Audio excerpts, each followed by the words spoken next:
these are bolts, and the bolts are measured by size.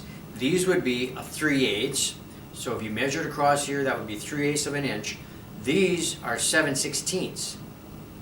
So if you measured across, oh sorry, these are a 1/4 inch. If you measured across here, it'd be a 1/4 inch.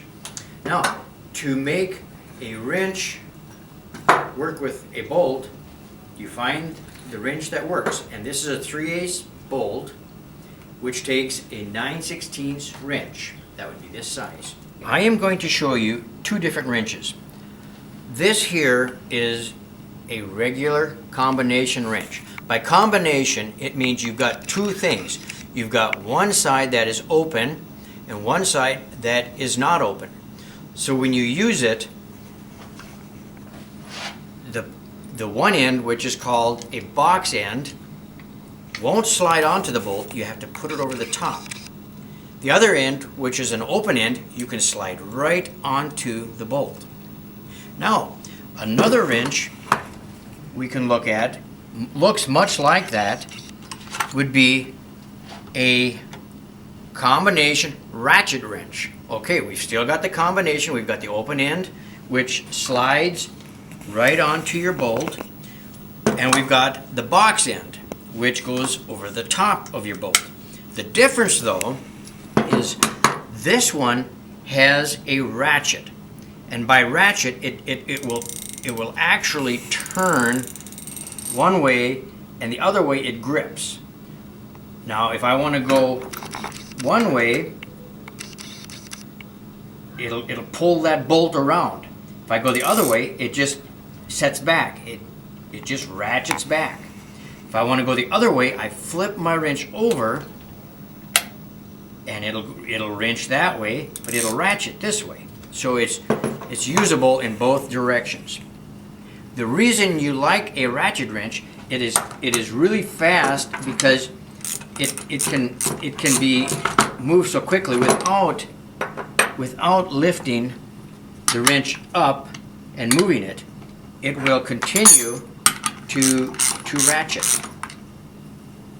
Okay, you can break that. And I showed you how we can use these wrenches, or we could use a socket. Now this is called a deep well socket. It's long. Now you can get about half that length, and that's a regular socket. A deep well socket will reach into a long bolt further.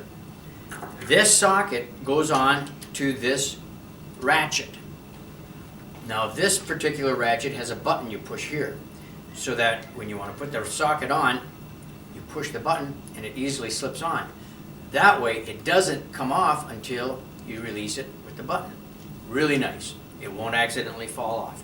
Then on the back side, you've got a little lever that will go one direction or the other direction.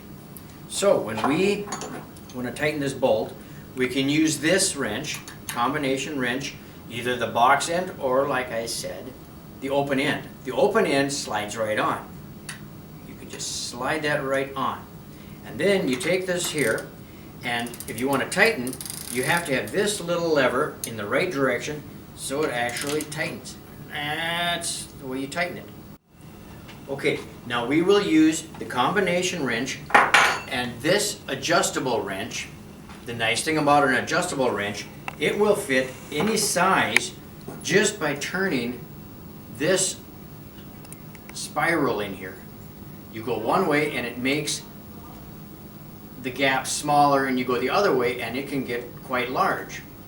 This makes it possible for me to fit a small bolt like this or a larger just by moving my thumb and adjusting that. So then we can put our combination wrench on one side and our adjustable wrench on the other, and we can go either way we want to go. We can loosen or tighten.